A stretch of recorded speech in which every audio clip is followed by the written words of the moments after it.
I absolutely want black people to read my books. I want everyone to read my books, but I think books by all authors deserve to be read by everyone. Yeah. And particularly back then, if your book was put in the black books section, it was right at the back of the store. Sure. No one saw it, and no one got the opportunity to read your books. And then that became the narrative that black books don't sell. Sure. Books by black authors don't sell, and it's because they're not given the chance to sell.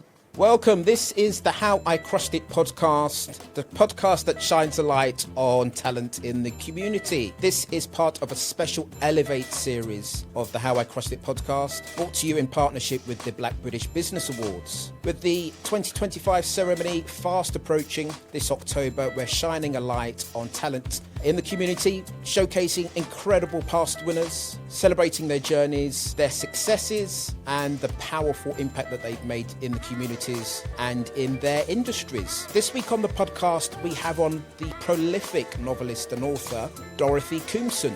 Dorothy Koomson is the author of 23 novels to date, including the likes of My Best Friend's Girl, Marshmallows for Breakfast, The Cupid Effect, My Other Husband, and most recently, Give Him to Me, all of which have spent several weeks on the Sunday Times bestseller lists. Her books have been translated into over 30 different languages across the world, and they regularly top the bestseller charts around the world as well. Her novel, The Ice Cream Girls, was also adapted for TV, and Dorothy has won many awards and different prizes and was recognised as one of the 100 most influential people of African or Caribbean descent when she picked up the 2021 edition of the Power List nomination. Here is me with Dorothy Koomson. Dorothy, thank you so much for coming. Thank you for inviting me. No problem. Born in August 1971, born in London, I think. Yes. Yeah. Parents are from Ghana, and one of 4 siblings. So how, as far as you can remember, how was like family life? Probably fine. You know, I'm a really weird person because I've got a really good memory, but a lot of my childhood I don't really remember. I remember sort of certain parts of it, but I don't, and I always wonder what sort of like if I wasn't there. But I did spend a lot of time daydreaming, so I suspect I spent a lot of time doing that elsewhere in my mind rather than living it. But we had a good time. We had, there's 4 of us growing up. My older brother, he's 5 or 6 years older than me. So he used to read to me and my sister, who's just a year younger than me, all the time. That's what we we're very much a family where we used to read a lot. So used to go to the library a lot. I used to go to the library every day after school and read. I just used to read all sorts of things. Whenever I could get my hands on, I used to read. I spent a lot of time in libraries. And I always say that I wouldn't be who I am today without libraries because, access to books is really important for all people, but particularly for children, it does grow and help to develop a lot of empathy and understanding about the world, not just your direct world, but the world out there. And, you get to understand other people. So I got an insight, I suppose, into other people from libraries. So that was part of my growing up. I always think the libraries are the heart of a community. They're really important. And I think a lot of the stuff we're seeing nowadays with people being intolerant and people not understanding other people's lives is because they don't have access to books. Now, all our information comes from one source. That's the internet, which is a great resource. But there was a time when you could go to the library and double check things and for free. And, you could go somewhere and be there for free. And there's so few places nowadays that you can go and be for free and be a part of the community and meet other people and spend time with other people, even if you're not talking with them, that you are spending time with people who are part of your community. Yeah. You were reading all kinds of books in this library, in the libraries that you were going to, even at quite a young age. I mean, what kind of authors do you remember reading that you maybe weren't supposed to be reading back then? Oh, well, I mean, I read everything, and I Yeah. still do read as much as I can, everything I could get my hands on. So I read a lot, but one of the main ones, which I shouldn't have been reading as a 13-year-old or sub 13-year-old, was Jackie Yeah, Collins. yeah. And she just had these great stories. There were always really amazing women, and all this. I knew nothing about. I never understood any of the stuff that was in the books, and it wasn't until I was in my 30s, I have to say, that I kind of realized what a lot of that stuff was about and what it meant. I would read all this stuff because she was like, she was the OG when it came from me, when it came to writing Yeah. the bonkbuster, as they used to call it. And I had no clue what half of it meant. Yeah. In fact, most of it meant. But I loved her storytelling abilities and the way she told stories and how she drew you into her world. And it was funny because a few years back, my mother-in-law was looking for stuff to read, and she loves hardcore gangster stuff. Not for me at all. And I said to her, "Oh, you should read Jackie Collins." And then she started with one, and she's like read all of them. She Yeah. couldn't stop Yeah. because they are Page turners. they are real Yeah, page yeah. turners. I mean, even I remember reading a couple of them when I was a teenager. Probably shouldn't have done. But did you do that thing where you kind of hid them behind another book, just in case your parents found out what they were and like Oh no, no, go back to the library? No, I had a group of friends, Yeah. and we used to get them out of the library, and then we'd swap them round. So we'd all talk Okay. about, and we'd talk about the books and what was in them. It never occurred to me to hide them from my parents. Yeah. I'd read late at night, by the corridor light, and yeah, I didn't. I think my parents didn't really pay that much attention to Yeah. what I was reading because of the fact I was just reading. Yeah. How did you get from that point to actually writing your first novel at such a young age? Well, that came about when I was about 13. I remember going. I used to come home from school on a bus, and I was a bit late one time, and my mum was like, "You shouldn't be hanging around in the streets with your friends. Do something better with your time, like write a book." I mean, I didn't hang around in the streets with my friends. I just missed the bus, and so I came home a bit late. But I thought, yeah, I could write a book. Why not? So I started writing a book Okay. at 13. And I'd write a chapter every night, and then I'd pass it around my school friends the next morning. And they were like, and it was this book set in America. I'd never been to America. And it was about this girl whose mum had left, and her dad had a new girlfriend, and she had a twin brother, and there was a new guy at school who she kind of liked, but she didn't, and her heart had been broken by this other guy who'd left, but he treated her. I swear, none of this stuff was my experience. I knew none of this. My parents were together forever. Yeah. I didn't even look at boys. I just, what I mean? But I just wrote this whole novel. Yeah. I used to pass a chapter around to my school friends every day. I actually got them back the other day from storage. Oh, you still got it? Oh, yeah. brilliant. It's in the loft now. Yeah. So it went from storage to the loft. Yeah. But I should probably crack it out and see if I could do something with it. But it was funny just the idea that this is what I was doing. I was like, okay, I could write a book.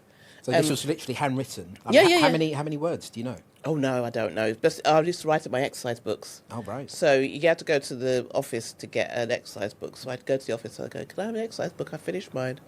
And they'd be like, "Oh, okay." And so they gave me these exercise books, and I would write them. When I was meant to do my homework at night, I'd be writing these stories in my exercise books. So your career is all down to your mum. Because she was the one that said, go and write a book. I mean, I remember my parents saying, go and read a book. They would, but your mum said, go write a book. Go write a book or something. Yeah, and I was like, oh, okay. I could do that. I love reading books. Why don't I do that? Brilliant. When did you start thinking of potentially becoming a writer or maybe getting into writing? When did that kind of formulate in your mind, do you think? I remember when it came to O-levels, because I'm that old. We didn't do GCSEs, we did O-levels. Yeah. just doing the subjects that I had to do, and not with anything in mind. And then when I did A levels, I did politics, sociology, and economics.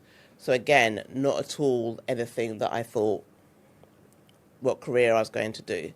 And I didn't actually think about a career. And I think that's kind of my my modus operandi.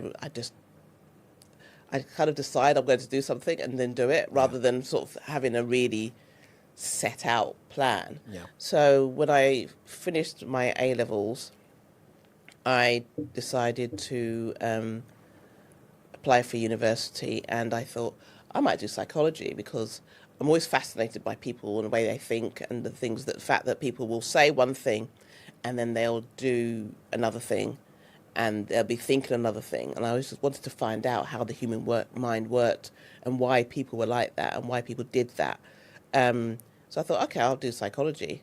And probably part of it was thinking, maybe there's something wrong with me, the way I think. So I need to find out why I think the way I think. Cheap therapy, yeah. Yeah, the way so I went and did psychology and media, because I was obviously interested in media and creating media.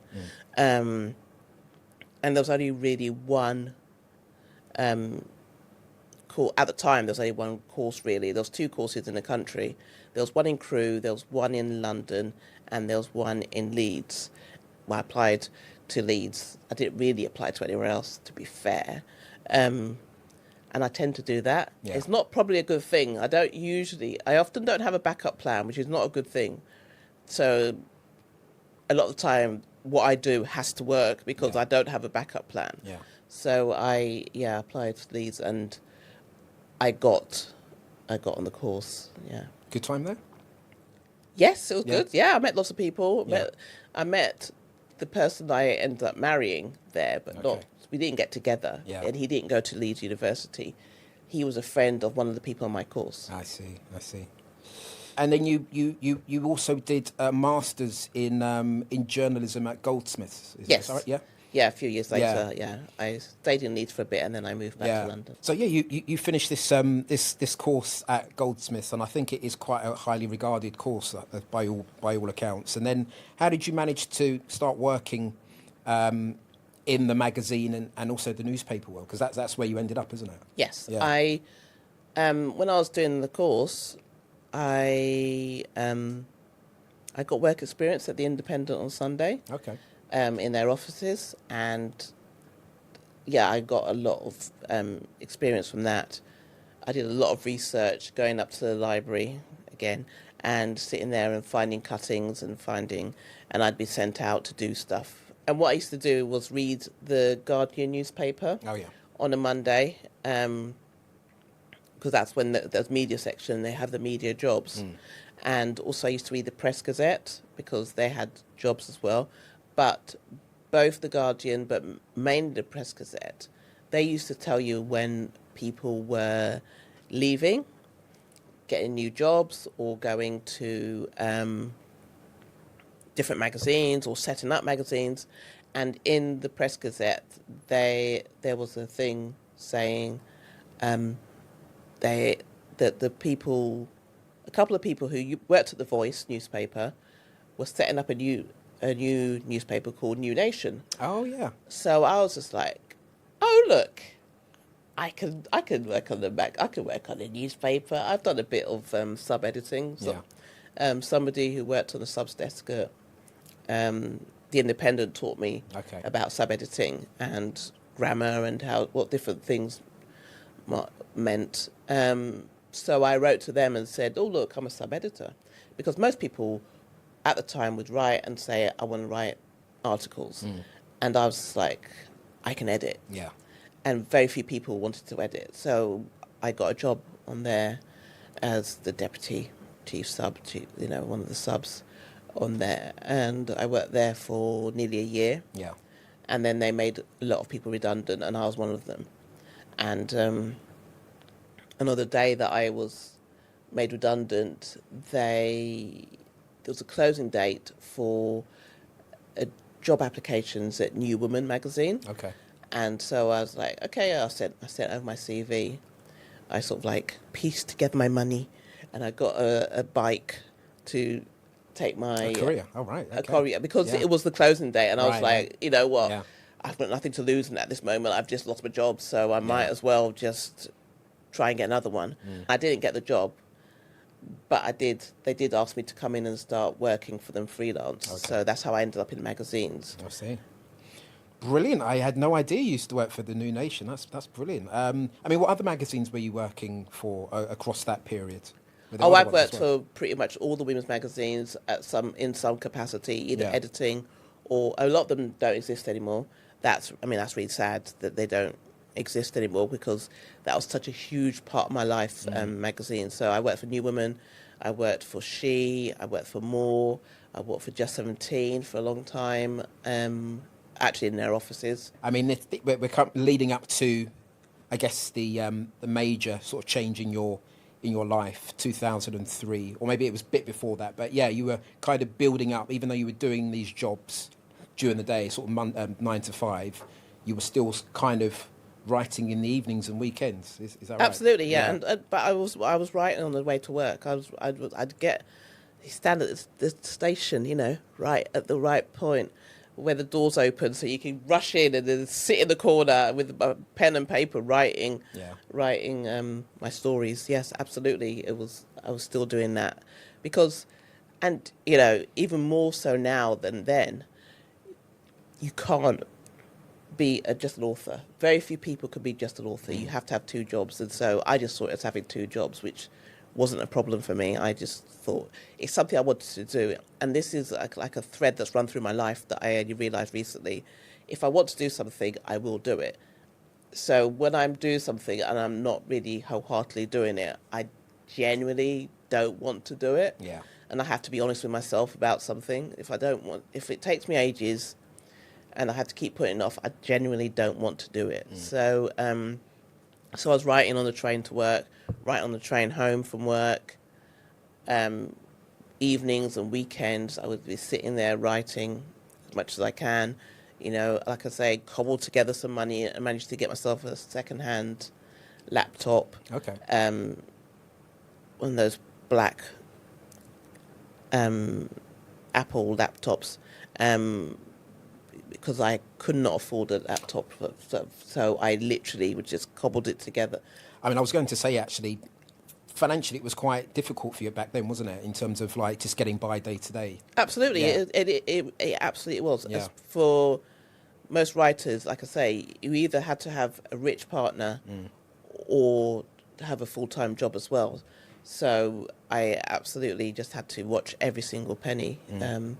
But I got myself a laptop, like I said, so I could type my stories up as well. Yeah. And then, your debut novel came out in 2003. I mean, can you tell us a little bit more about how you came up with the idea for that book and, you know, what was the intention? Was the intention of writing it to get it published, or were you just writing for writing's sake? You know, it's like ideas, and you just love writing, I guess. Well, yeah, I love writing. Yeah. When I came up with the idea for The Cupid Effect, I had actually started writing the book that became The Chocolate Run, my second novel, second published novel. And I went up to Leeds to visit my friend, who used to be my lecturer.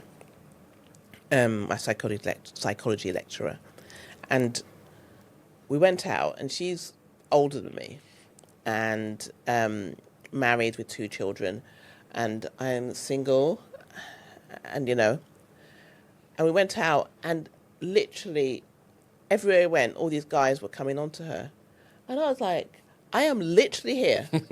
I am single. Yeah. I am available. Yeah. And we were in a pub in Leeds, and somebody actually bought a drink and had it sent over to her. Like in the films. Like Okay. in the films. Wow. It's like, we're in Leeds.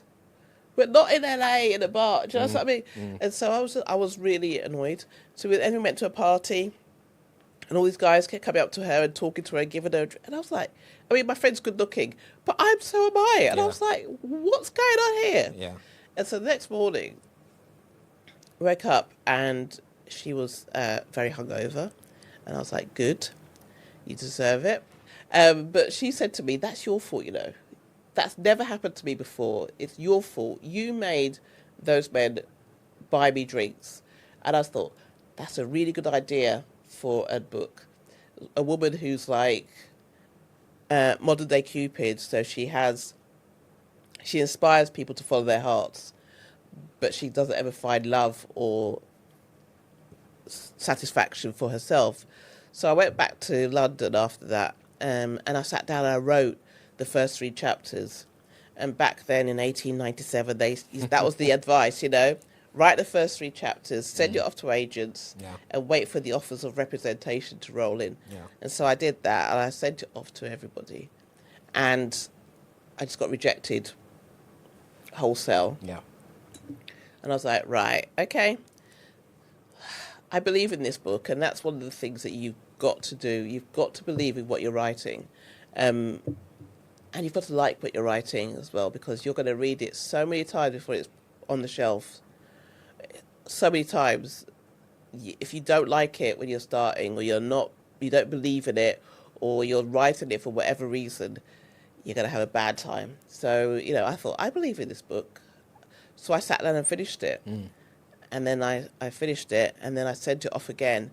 And I just got lots of like, seriously, Koomson, just leave us alone. I was like, okay. So every agent in the book rejected me twice. Okay. And I thought, I actually really believe in this story.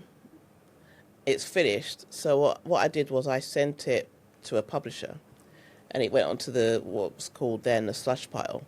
And it's literally, used to be literally a pile of manuscripts that people had sent in on the off chance. And it's very rare that people get plucked off the slush pile.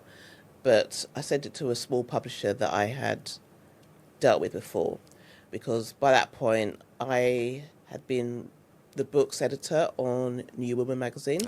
So I was reading and reviewing a lot of books. My friend who I'd been with when I had the idea for the Cupid Effect, she came down to visit me, and she was staying in my bedroom, and I was staying in the spare room or whatever. And I remember lying in bed and I was thinking, God, you know what? Maybe I need to stop trying to get published. Maybe I just need to give it all up. And I was like, you know what?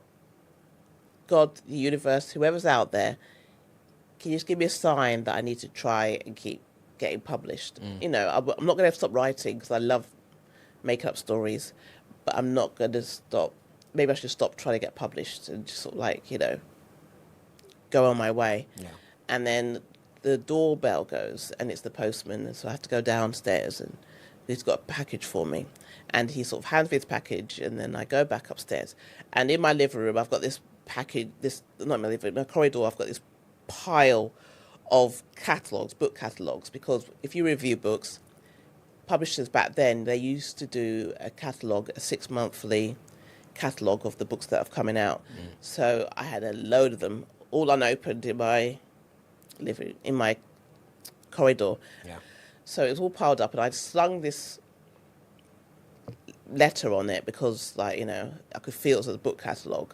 And then I thought, actually, do you know, maybe I should open it, because I did send my book to these people. And then I opened it, and it was an offer of a 2-book deal. Amazing. Having read writing magazine for years, because again, that was another thing I used to do. I used to read a lot of writing magazine, a magazine called Writing Magazine. There's Writer's News and then Writing Magazine. I used to read Writing Magazine a lot. I knew that you shouldn't just give a publisher all rights, because all rights means that they get to sell it into different countries and different territories, and they make the money from it. You don't make any money from it. Yeah. So So you need to get sort of some of the rights back, and obviously the fantasy of film and TV rights as well, get that back. So I thought I need to get some advice on how to do that. So I just rang up one of the agents, as you do, who hadn't been too awful, because some of the letters I got back, rejection letters, were bad. And I rang up 2 of them, actually. One of them, she said, oh, come and meet me in my office in London. So I went to meet her in the office, and she basically said to me that I had to rewrite the book. It wasn't, there was lots wrong with it. Yeah. But one of the things was you couldn't tell that the main character was a black woman. Yeah. And I was like, okay. And so she was like, you need to make sure that people know there's a black woman. And I was like, right. And why? And she said, well, people, this type of story, people don't really understand, wouldn't really believe that it's a black woman. But she had clues. She had ideas of how to put clues into my book. Okay. And one of the clues was, there's a scene in The Cupid Effect, my first book, where she goes round to her friend's house and she's like, what am I going to wear to my first lecture the next morning? She's like, your long-sleeved top. And apparently I should put in this scene, I should put in the thing saying, oh, wear this one. It would work with your colouring, but not with mine. Okay. And I was like, yeah, I'm not going to do that. Yeah. And I did say to her, I don't put clues into my life that I'm a black woman. I don't pick up the phone and go, oh, hello, a black woman. How can I help you? Yeah. Why would I put it into my books? So you didn't go with her then? No. Okay. No, I went home going, this is just not good. Yeah. I didn't actually realise how bad it could get. But at the time, I was like, this is not happening. I mean, the first woman, that's the other thing she had been saying was it was too frivolous, and I needed to rewrite it to make it a bit more serious. And fair play to her, that is what people expected of black women writers then. Sure. They didn't conceive that black women, black men, black women, but particularly black women back then, could write a book that was just fluffy and funny and, maybe a few serious undertones, but at its heart, it was a rom-com. Yeah. Like the other writers were doing, like the white women writers were doing, Yeah. We had to always be serious. We always had to take the road of the serious subjects. It had to be literary. Yeah. And that's been a theme throughout my career, I have to say. Yeah. And so I spoke to this other lady who I rang up, who'd written back to me and said that I was trying too hard to be funny. But when we were talking about various things, and she kept laughing. And I said to her, you see, I am funny. And she was like, okay. So that's when she sort of said, do you want me to be your agent? Okay.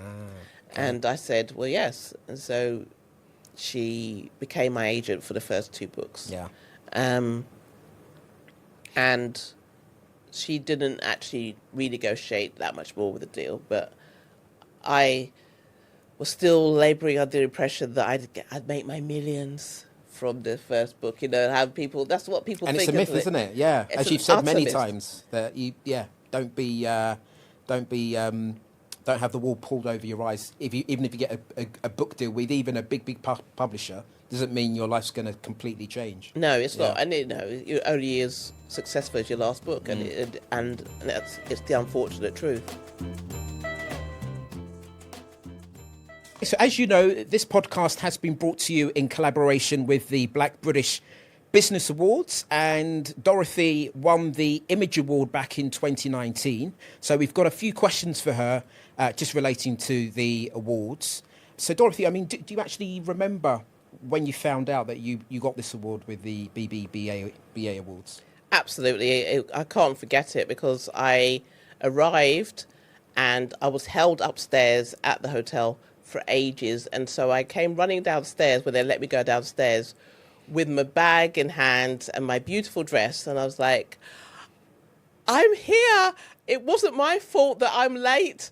And everyone stopped and looked at me, and I was like, oh, sorry. And so I stood there with my bags in my hand, and Melanie was reading out saying that they had a special award and they were going to give it to somebody who'd worked really hard and had been outstanding in their field. And I was like, wow, who am I getting to meet? Trevor McDonald. Oh, I'm like, oh, Lenny Henry. I'm like, I'm so excited. Yeah. And then she went, and that's why we're giving it to Dorothy Koomson. And I was like, and there's a picture of me actually doing, with my bags in my hand. I was so surprised. So yeah, I'll never forget that moment. And I remember just being sort of overcome by how amazing it was to be awarded that. Yeah. Fantastic. And I actually, I was looking at your profile on Amazon, like, they say about the author. And you've actually got the fact that you won this award on there. So, I mean, that's great. So, I mean, what does the recognition mean to you personally? Well, it's a fantastic, I mean, it's an amazing award. So obviously I'm going to tell everybody about it. It's on all my bios that I won this award. It was one of those things that was so unexpected and yet, so wonderful at the time. When I was announced, and it was a special award that year, I was just overcome, like I say, with happiness. So it meant having the sort of recognition I didn't actually ever realise that I was going to have. Yeah, brilliant. And if you could give one piece of advice to someone who's maybe thinking about applying to the awards, what would that be? And why do you think they should apply? I think if you're in two minds about applying, absolutely do it. When you're writing your application, if you're feeling cringy about the idea that you've got to say good things about yourself, and you start thinking, oh, I'm feeling a bit of imposter syndrome, just remember the people who run the world never have a moment of doubt, and look what they've done to the world. So please, you are a million times better than them. Please don't put all that to a side and write your application and put it in there. You might actually win. You might actually win, like you did. And has being part of the BBBA Awards and being part of the community, has that helped or expanded your own network at all? I mean, in terms of the people that you met on the night when you went for the ceremony, have you stayed in contact with any of them at all? I've seen some of the people from that night, and also just, I always sort of like pay attention to who's won in different categories. And, in the following years, other people who I do vaguely know and sometimes know quite well have won. And it's always a real joy to see the people who are nominated and who are out there, out there doing different things, because that's one great way. Even if you don't ever apply for the BBBAs, look at them, because you'll find out there's all these people doing these different amazing things, and there's all these wonderful businesses out there that might be helpful to you in other aspects of your life. Fantastic. So, if you want to find out more about the Black British Business Awards, or in fact, if you want to nominate somebody for next year's awards, you can do so by visiting the website, which is the BBBAwards.com. I know you were obviously published for your first book, but it was your third novel that kind of was the breakthrough in many ways, like in terms of like the numbers. And I mean, this book went on to do well over 500,000 in book sales in the UK. It was on Richard and Judy's book club. Is that a thing? Is that still a thing? It was back then. Yeah, it was a major thing back then, wasn't it? Yeah, Richard and Judy's summer reads. It still is now. Yeah. Yes, it still is now, but back then it was like a huge thing. Yeah. Yeah. So I guess that got you into the nation's kind of consciousness, and you became like this household name off the back of that third book, right? Kind of. Yeah. Yes. So I went to Australia, and I came back from Australia for the book launch in 2006.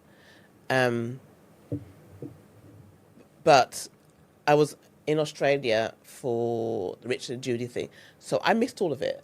And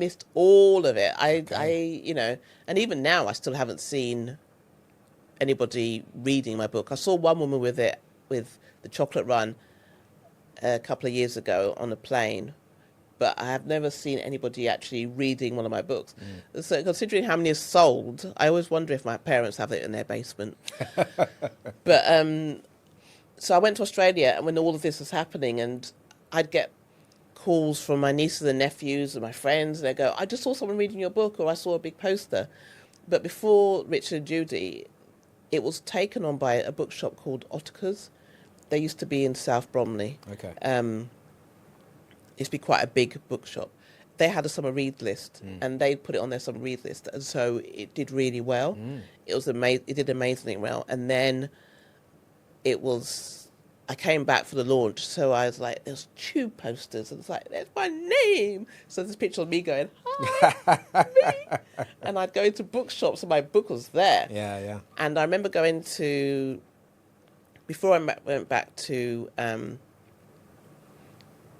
Australia, I went to a bar with my friend, and I was showing her that it got, the first week, it was in the...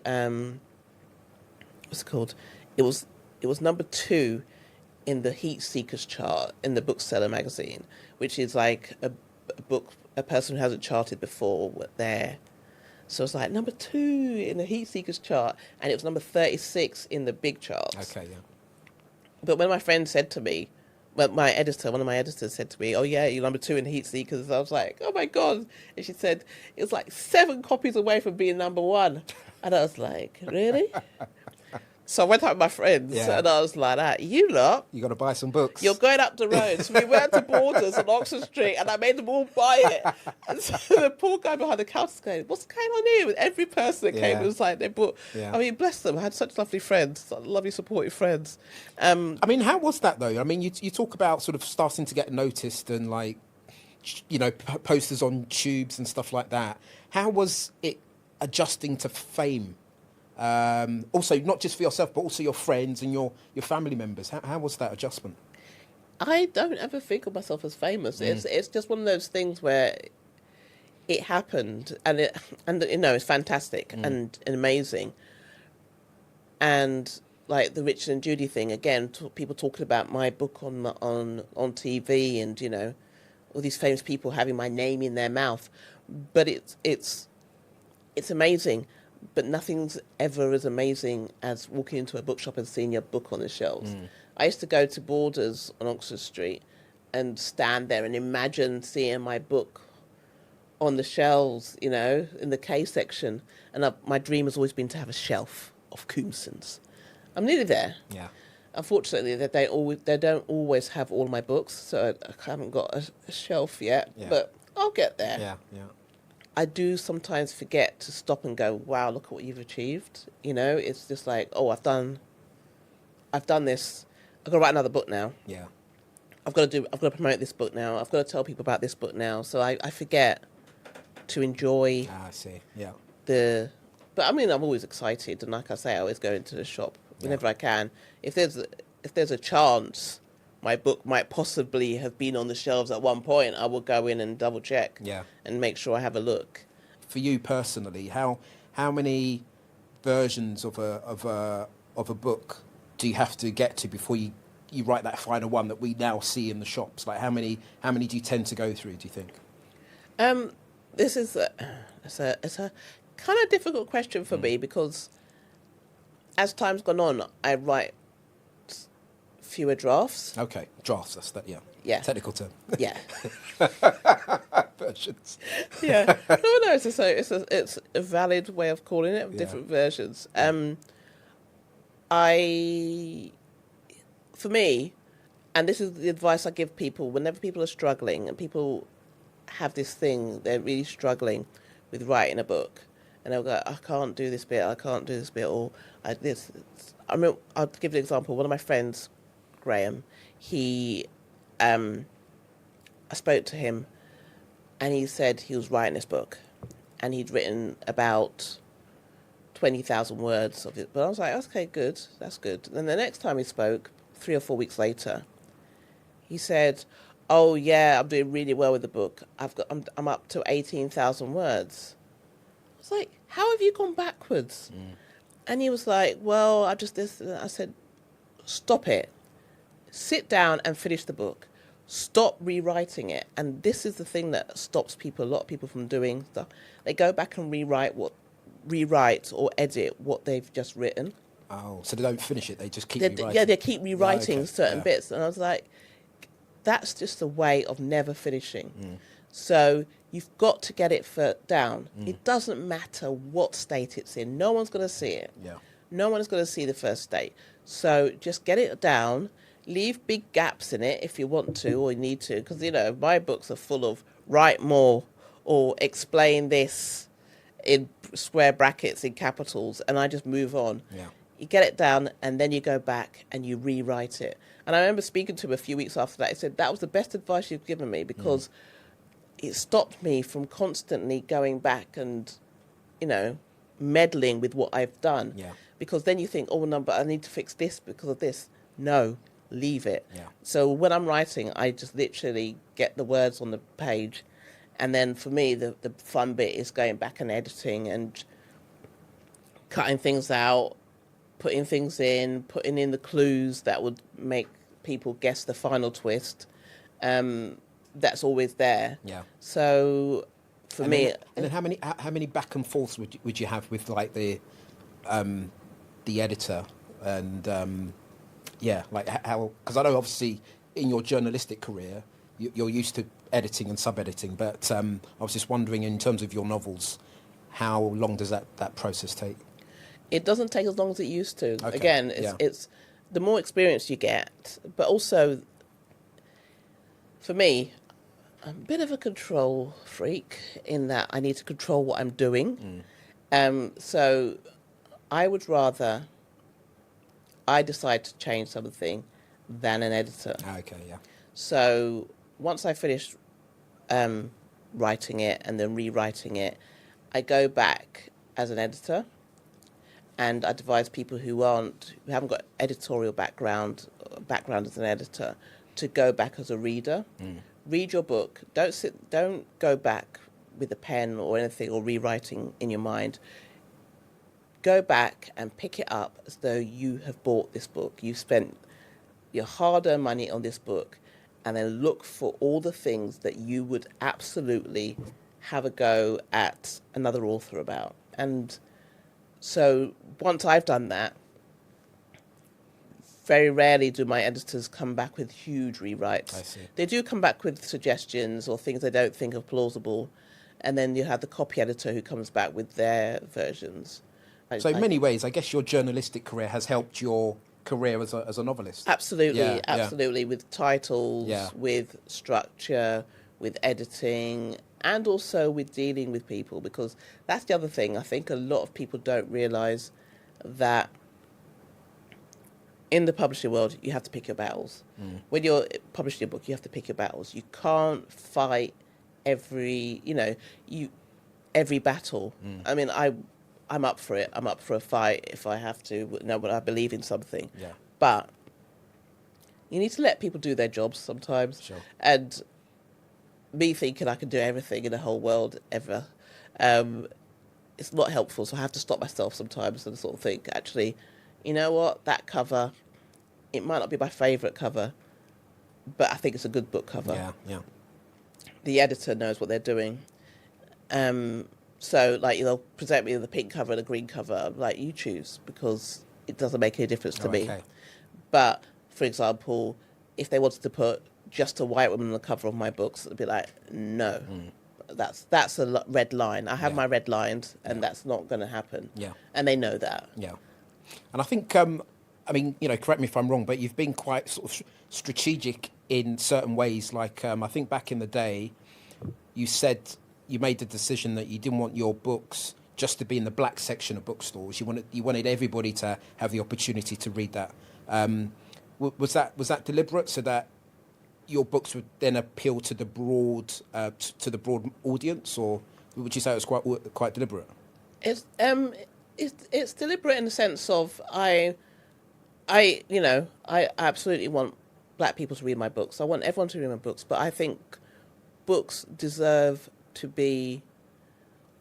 by all authors deserve to be read by everyone. Yeah. And particularly back then, if your book was put in the black books section, it was right at the back of the store. Sure. No one saw it, and no one got the opportunity to read your books. And then that became the narrative that black books don't sell. Sure. Books by black authors don't sell. And it's because they're not given the chance to sell. They're not given the chance to be put in the window unless it's a specialist bookshop, you know. And there were very few of them back then. There were a few more now, and there's a few more opportunities.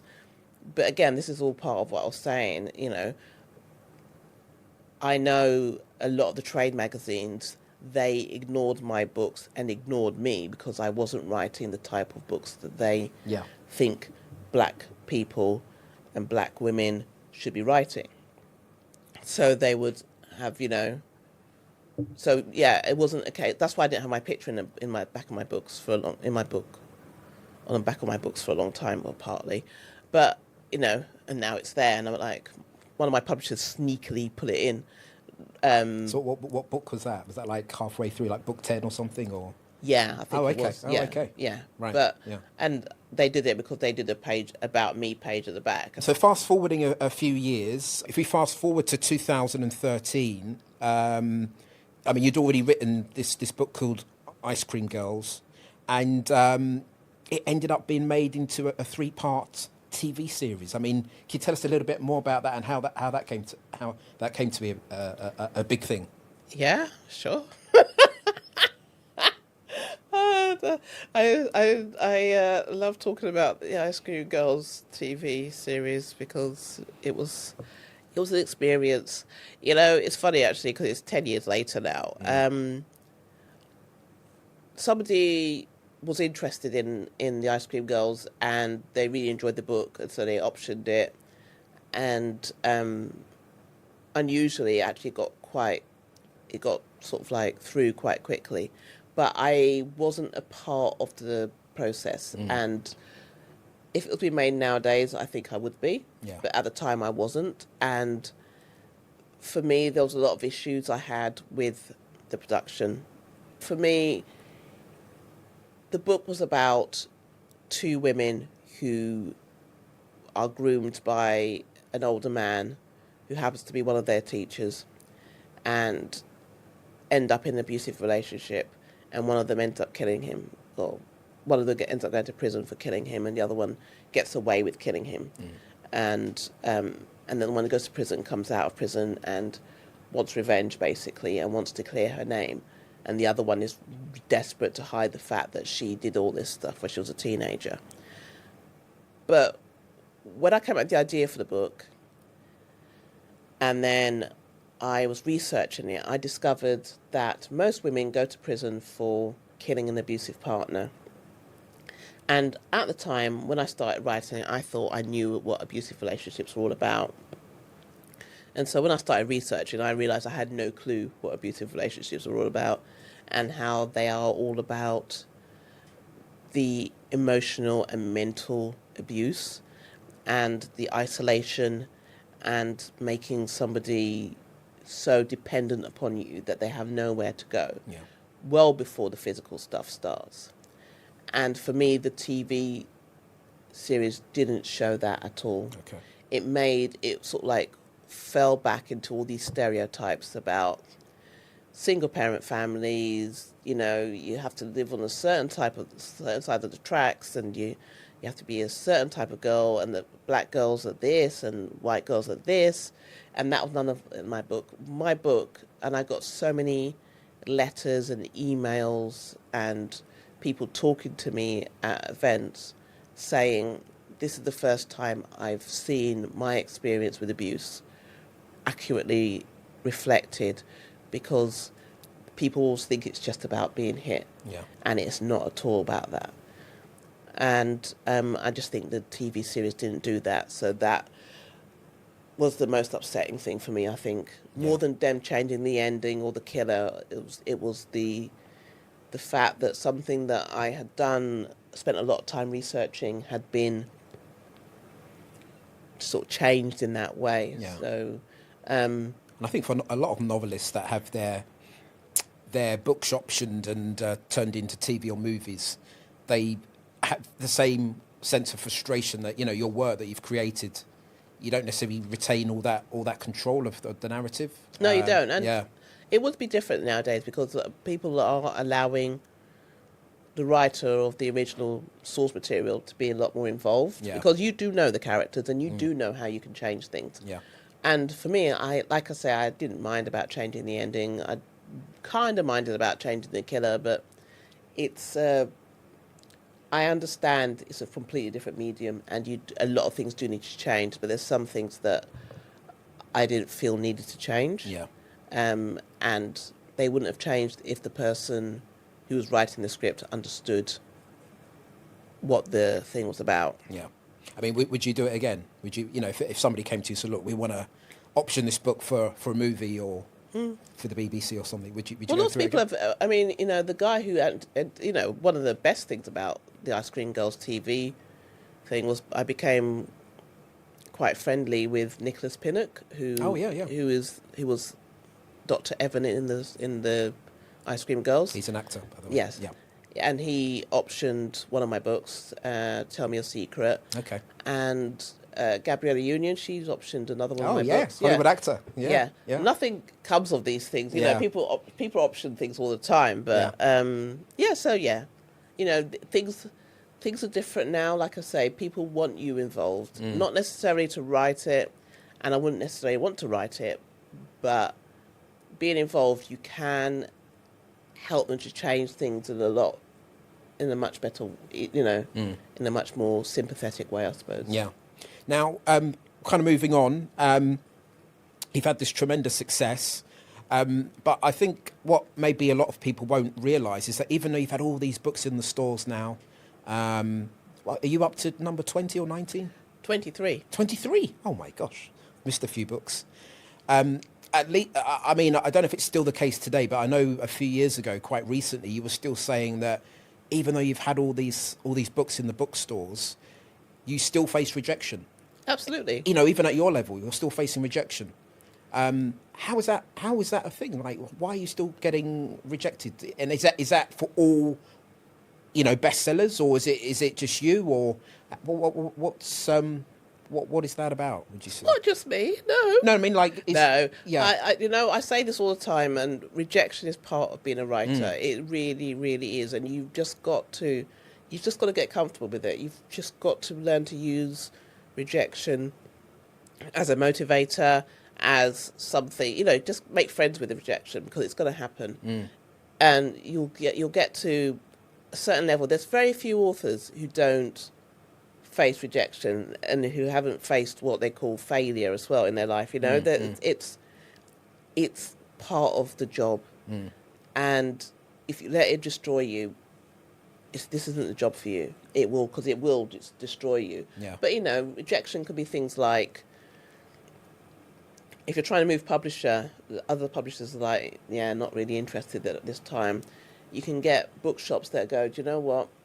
The last book didn't sell as many copies, so we're not going to take any this time. Yeah. You can, your publisher or your publicist can put you forward for a podcast or a festival. They'll be like, no, we're interested. Or, you can have an event and then you can sell 5 tickets. And so you have to cancel the event. Yeah. Rejection is something that sits on every author's shoulder. So you just got to get comfortable with it. Yeah. It's not great. Yeah. And I always say to people, allow yourself the space to be upset about it, to be hurt, and to feel that rejection and to feel that pain. But really, just get up off the floor afterwards. You just have to. Just get on with it. Or you're going to let it destroy you, or you're going to let somebody else stop you from living your dreams. Now, I know back in the pandemic, you came up with this letter to the industry, kind of voicing your I don't know if displeasure would be the right word. Obviously not comfortable with how black authors were treated at the time. Have you seen any changes since you came out with that letter, like to your satisfaction, or not so much? I don't know if it's not to my satisfaction, because I just don't think it's very equitable. Publishing is not very equitable, and I'm not saying anything that they don't know. At the time, it was post George Floyd murder, and I was watching it play out online, people's reactions. And I watched all these people who over the years have treated me really badly. Suddenly coming up with, oh my goodness, I've always supported black people, I've always supported black authors. And I was like, in which reality? And I was getting more and more angry with it. And I was just like, how dare you? You know, just sit there and shut up, rather than lie or kind of try and obscure what you've done. Because no, very rarely will they come out and say, oh, we're not publishing this because it's written by a black person. But they will absolutely say, oh, we can't relate to this character. Oh, we didn't sense that this was authentic. Because they, as far as they're concerned, you know, for example, one of my author friends said that his books were rejected because the person didn't believe that black people ate spaghetti bolognese. I mean, things like that, Okay. which that's not out and out saying I'm not going to publish you because you're black, but it's basically saying I'm not publishing you because you're black. Or it's not black enough, you know. This is one of the things that was constantly being levelled at me when I was being rejected way back when was, it's about a black woman, but it's not about the black experience. Yeah. And for them, the black experience is being called names and, you know, experiencing struggle, experiencing emotional and physical violence. Yeah. That's what they see, and they couldn't at the time conceive of anything else being a thing. And again, people like me weren't supposed to be writing commercial books, popular books that are funny, books that make people cry. And so watching all these person after person after person talk about this, I was just like, I am not having this. So I ended up writing the open letter, and I had to rewrite it several times to calm myself down, to take out all the stuff that I had said the first time round. And, you know, I put it out there and fully expected to get absolutely slaughtered for it, and I didn't care. I was just like, I need to say this. I need to make this clear. And I didn't actually. I got a very good response. Yeah. And things have changed, you know. A lot of people, and I could see at the time, I was like, right, what they're going to do is they're going to start publishing black authors, but they're not going to publish them properly. They're just going to buy up all these people, throw the books out there, and then just expect them to sell. And when they don't sell, say, oh yeah, people don't buy books by black people. They absolutely do. It's just that you don't put the same resources behind it as you do other writers. And so things have changed. There are more black published writers out there now, which is fantastic. And writing in all different genres as well. Again, that's fantastic. So it's become the standard to expect, you know, black writers to write different types of books and not to have to put racism at the heart of everything they write. But again, you know, the publishing industry is not in a great place. They're not generally putting money behind anybody right now. So, and the first people to suffer is always the marginalised writers, the writers from marginalised backgrounds who don't have all these other things to fall back on, you know. You've mentioned on another interview that you had this sense of joy, and from speaking to you today, I think I still get that sense of joy of you writing. You seem to, it seems to make you happy. And I was just wondering, now that you're this national bestseller, that carries, I guess, quite a lot of pressure to continue being that bestseller, to continue doing that numbers.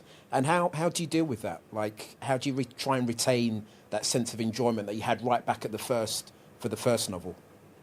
Oh, I love writing. I love making up stories. It's never going to change whether, you know, sell trillions of one book or 5 of another. I will always tell the best story I can. I always work to tell the best story I can. I always do my job to the best of my abilities. I think that's what a lot of people don't realise, and this is where a lot of people come unstuck. For me, writing is my job. And I take it very seriously.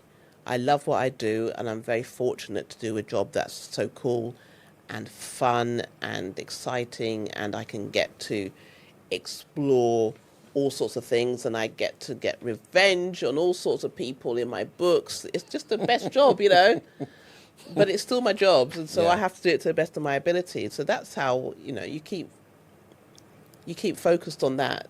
I need to do my job to the best of my abilities. And also, you know, it's important that I keep doing my job to the best of my abilities. To show other people that it is possible to do this job and to earn a living from it. It's not easy at all, you know, and as I said before, you know, it's really, really rare for a writer to just write books for a living and be able to sustain themselves. You know, the average author, their income has dropped from 10,500 to 7,000. It's gone down. It's gone down. Wow. How's that possible? Because there's so much. There's so much content. There's so much out there, but there's also, you know, publishers are always talking about squeeze margins. There's people out there using the machines to duplicate their books and to, you know what I mean, to write all these really terrible versions of their books, of their favourite author's books. Because your favourite author, you're going to rip them off by, you know, and people don't want to spend money on stuff. On books. They feel they've been almost groomed to believe that every book should cost 99p, and it's just not possible. Finally, just kind of wrapping up. This is a question that we ask all the guests on the podcast. You know, you've had so much success in your career. 23 books. I said it was 19. It's 23. You know, published in 30 different languages. Bestseller.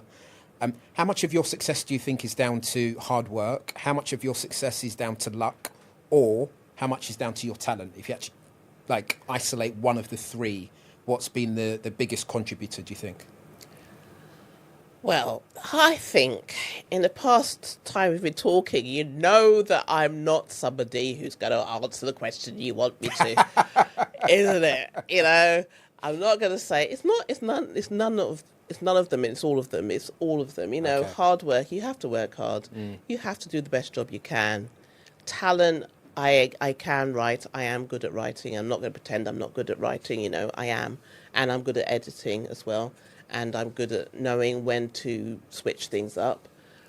And fortune, like I say, you know, a few times in my career, my stuff has landed on the right person's desk at the right time. You know, it's all three of them, and I can't separate them out. They're all enmeshed together, and good, because that's what life's about. Life's not about any single thing, is it? Life is messy. Life is mixed up.